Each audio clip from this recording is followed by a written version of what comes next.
Hello everyone, welcome back to my daily cooking vlogs. ಇವತ್ತಿನ ವಿಡಿಯೋದಲ್ಲಿ ಬೆಳಗಿನ ತಿಂಡಿಗೆ ತುಂಬಾ ಆರೋಗ್ಯಕರವಾಗಿರುವಂಥ ಹೆಸರು ಕಾಳಿನ ದೋಸೆ ಮಾಡೋದಕ್ಕೆ ನಾನಿಲ್ಲಿ ಮೆಜರಿಂಗ್ ಕಪ್ನಲ್ಲಿ 1 ಕಪ್ ಹೆಸರು ಕಾಳಿಗೆ 3/4 ಕಪ್ ಆಗೋಷ್ಟು ಅಕ್ಕಿನ ಹಾಕಿ ಅದನ್ನು 3 ರಿಂದ 4 ಸಲ ನೀಟಾಗಿ ವಾಶ್ ಮಾಡಿ ಮುಳುಗುವಷ್ಟು ನೀರನ್ನು ಹಾಕಿ ಇಡೀ ರಾತ್ರಿ ನೆನೆಸ್ತಾ ಇದ್ದೀನಿ. ಇದು ರುಬ್ಬಿದ ತಕ್ಷಣ ಮಾಡೋವಂಥ ದೋಸೆ. ಸೊ ರಾತ್ರಿ ನೆನೆಸಿ ಬೆಳಗ್ಗೆ ತಿಂಡಿಗೆ ನಾವು ರುಬ್ಬಿ ಮಾಡ್ಕೊಳ್ಳೋ ಅಂಥದ್ದು. ಇವಾಗ ಚೆನ್ನಾಗಿ ನೆಂದಿದೆ. ನೆಕ್ಸ್ಟ್ ಡೇ ಮಾರ್ನಿಂಗು ಒಂದು ಇಡೀ ನೈಟ್ ನಾನು ನೆನೆಸಿದ್ದೀನಿ. ಮಿಕ್ಸಿ ಜಾರಿಗೆ ಒಂದು ಬ್ಯಾಚಿಗೆ ಎಷ್ಟು ಹಿಡಿಸುತ್ತೋ ಅಷ್ಟು ಈ ಹೆಸರು ಕಾಳು ಮತ್ತು ಅಕ್ಕಿ ಮಿಶ್ರಣನ ಹಾಕಿ ಇದಕ್ಕೆ 1 ಸ್ಪೂನ್ ಜೀರಿಗೆ ಮತ್ತು ಖಾರಕ್ಕೆ ಹಸಿರು ಮೆಣಸಿನ್ಕಾಯಿ ಹಾಕ್ಕೊಳ್ಳಿ. ನಾನಿಲ್ಲಿ ಚುರುಕು ಮೆಣಸಿನ್ಕಾಯಿ ಹಾಕ್ತಾಯಿದ್ದೀನಿ, ಒಂದು 4 ರಿಂದ 5, 1 ಇಂಚ್ ಆಗುವಷ್ಟು ಶುಂಠಿ, ಹಾಗೆಯೇ ಇದನ್ನು ನುಣ್ಣದಾಗಿ ರುಬ್ಬೋದಕ್ಕೆ ಎಷ್ಟು ಅವಶ್ಯಕತೆ ಇದೆಯೋ ಅಷ್ಟು ನೀರನ್ನು ಹಾಕಿ ದೋಸೆ ಹಿಟ್ಟಿನ ಹದದಲ್ಲಿ ಇರಲಿ. ಬೇಕಿದ್ರೆ ಇನ್ನೂ ಗ್ರೀನ್ ಕಲರಾಗಿ ಬೇಕು ಅಂದರೆ ನೀವು ಇದ್ರ ಜೊತೆಗೆ ಸ್ವಲ್ಪ ಕೊತ್ತಂಬರಿ ಸೊಪ್ಪನ್ನು ಸಹ ಹಾಕ್ಕೊಂಡು ರುಬ್ಕೋಬೋದು. ನಾನಿಲ್ಲಿ ಕೊತ್ತಂಬರಿ ಸೊಪ್ಪನ್ನೆಲ್ಲ ಏನು ಹಾಕಿಲ್ಲ, ಬರೀ ಹೆಸರು ಕಾಳಿಂದೇ ಅದೇ ಗ್ರೀನ್ ಕಲರ್ ಆಗೇ ಬರುತ್ತೆ. ಒಟ್ಟಿನಲ್ಲಿ ತುಂಬ ತೆಳುವಾಗಿ ಬೇಡ, ದೋಸೆ ಹಿಟ್ಟಿನ ಹದದಲ್ಲೇ ಇರಲಿ.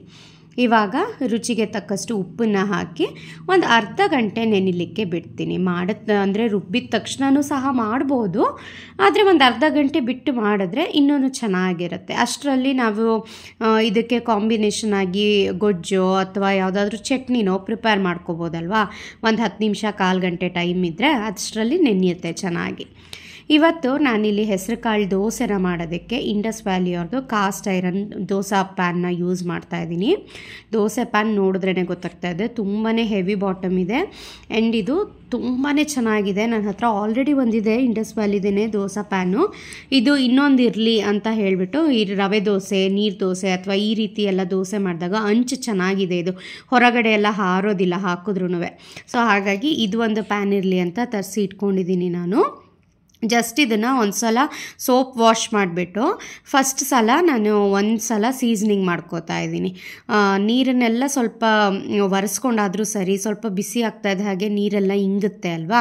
ಆವಾಗ ಇದಕ್ಕೆ ಒಂದು ಸ್ಪೂನಲ್ಲಿ ಒಂದು ಅರ್ಧ ಸ್ಪೂನ್ ಆಗೋಷ್ಟು ಎಣ್ಣೆನ ಹಾಕಿ ಇಡೀ ಪ್ಯಾನಿಗೆ ಈ ರೀತಿ ಸ್ಪ್ರೆಡ್ ಮಾಡಿಬಿಟ್ಟು ಲೋ ಟು ಮೀಡಿಯಮ್ ಫ್ಲೇಮ್ನಲ್ಲಿ ಬಿಟ್ಬಿಡಬೇಕು. ತವ ಪೂರ್ತಿಯಾಗಿ ಅದು ಆಯಿಲ್ನ ಅಬ್ಸಾರ್ಬ್ ಮಾಡ್ಕೋತಾ ಇರುತ್ತೆ. ನಾವು ಎಷ್ಟು ಆಯಿಲ್ ಹಾಕಿರ್ತೀವಿ ಅದು ಸ್ವಲ್ಪ ಕಡಿಮೆ ಆಗುತ್ತೆ ಆಯಿಲ್.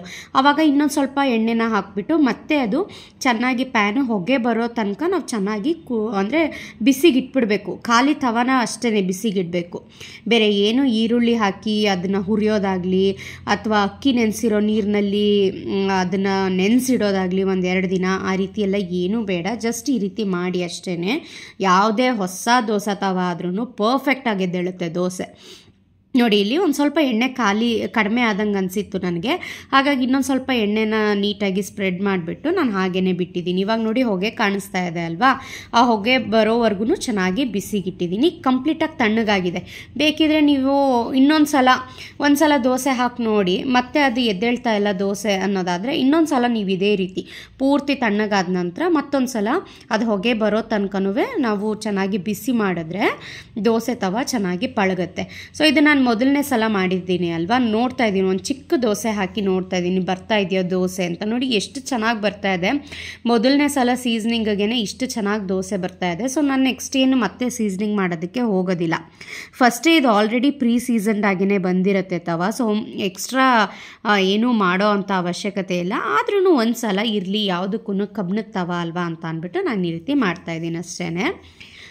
ಇವಾಗ ದೋಸೆ ಹಾಕ್ಕೊಳ್ಳೋದು ಅಷ್ಟೇ. ನಾರ್ಮಲಾಗಿ ನಿಮಗೆ ದಪ್ಪ ಬೇಕು ಅಂದರೆ ದಪ್ಪ ದೋಸೆ ಹಾಕ್ಕೋಬೋದು, ತುಂಬ ತೆಳು ಬೇಕು ಅಂತ ಅಂದರೆ ತೆಳು ದೋಸೆನಾದರೂ ಹಾಕ್ಕೋಬೋದು.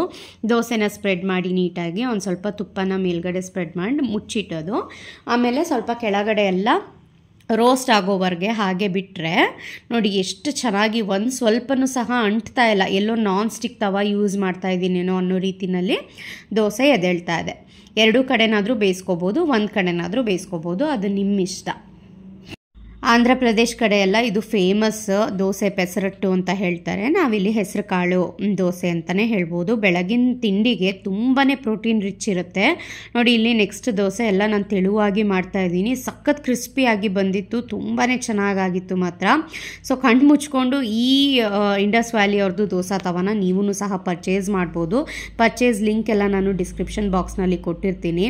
ಆಮೇಲೆ ತಗೊಂಡಾದ್ಮೇಲೆ ತುಕ್ಕು ಹಿಡಿತಾ ಇದೆ ಅಂತ ದಯವಿಟ್ಟು ಕಮೆಂಟ್ ಹಾಕ್ಬೇಡಿ. ಯಾವುದೇ ಕಬ್ಬನ ಆದರೂ ತುಕ್ಕು ಹಿಡ್ದೇ ಹಿಡಿಯುತ್ತೆ. ಅದನ್ನು ನಾವು ಮೇಂಟೈನ್ ಮಾಡಬೇಕು. ಎಣ್ಣೆ ಹಚ್ಚಿಬಿಟ್ಟು ತೊಳೆದ ತಕ್ಷಣ ಪ್ಯಾನ್ನ ನೀಟಾಗಿ ಒಂದು ಸಲ ಆಯಿಲ್ ಹಚ್ಚಿ ಇಟ್ಟರೆ ಯಾವುದೇ ಕಾರಣಕ್ಕೂ ತುಕ್ಕು ಹಿಡಿಯೋದಿಲ್ಲ.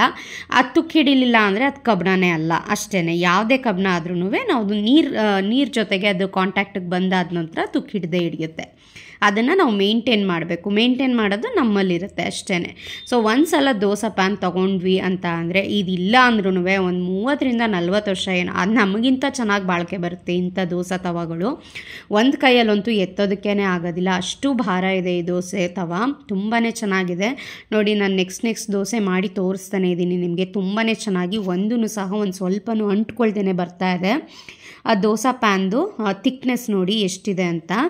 ಇನ್ನು ಮಿಕ್ಕಿರೋ ಅಂಥ ದೋಸೆ ಹಿಟ್ಟು ಏನಿದೆಯಲ್ಲ ಅದನ್ನು ನೀವು ರಾತ್ರಿ ತನಕನೂ ಇಡ್ಬೋದು. ಒಂದು ಇಡೀ ರಾತ್ರಿ ಫರ್ಮೆಂಟ್ ಮಾಡಿ ದೋಸೆ ಹಾಕಿದ್ರೆ ಇನ್ನೂ ಟೇಸ್ಟ್ ಆಗಿರುತ್ತೆ ದೋಸೆ. ಹಾಗೇನೂ ಸಹ ನೀವು ತಿನ್ಬೋದು, ತುಂಬಾ ಚೆನ್ನಾಗಿರುತ್ತೆ.